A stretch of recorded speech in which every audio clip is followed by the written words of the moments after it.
Hello, dear and beloved science students. It is me, Mr. Heckenlively, your favorite 7th grade science teacher. So it is Wednesday, May 20th, 2020 of the lockdown. Hope you guys are being good to yourselves and good to those around you. And hopefully you are using this time to make yourself somewhat better. Okay? Who knows when you're going to have this much time on your own again. So I say make the best of it. Okay, so on Monday I had given you the sculpting landscapes sheet, and it's pretty good. It's kind of a review of earth sciences. So with the first part, it asks you to look at that little video, and so we come up with the idea that humans often do not interact with the environment in a good way. You get this idea that natural forces can change the surface of the earth. You think about things like long and short-term changes. Those things might be plate motions. Earthquakes would be short-term. Plate motions, long-term. Volcanoes, also probably short-term changes. Weathering and erosion.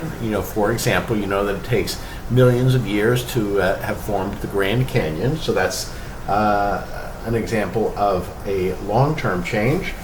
And it asks the question, how have natural forces built the Andes?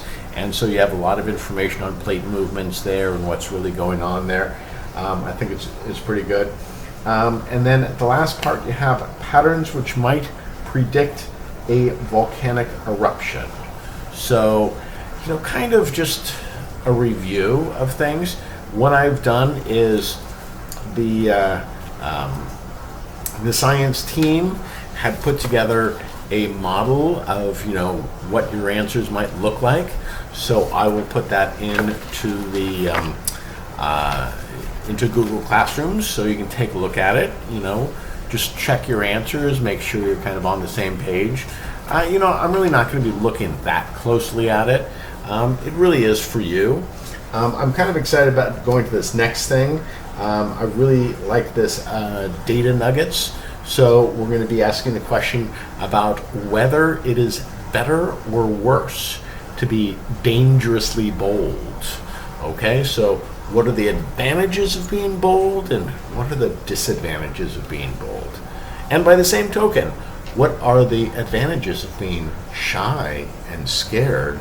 And what are the advantages of being shy and scared?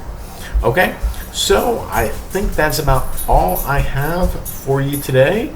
And again, hope you are doing well and look forward to seeing all of you next year. Don't worry, everybody's passing. Don't worry.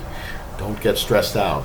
That's one thing the administration wants to make sure that you know, which is you guys are all doing great. You're all moving on. All right, so hopefully have a great day. Be dangerously bold or dangerously shy, but at least know what the advantages and disadvantages of that are. All right, I will talk to you later. Bye.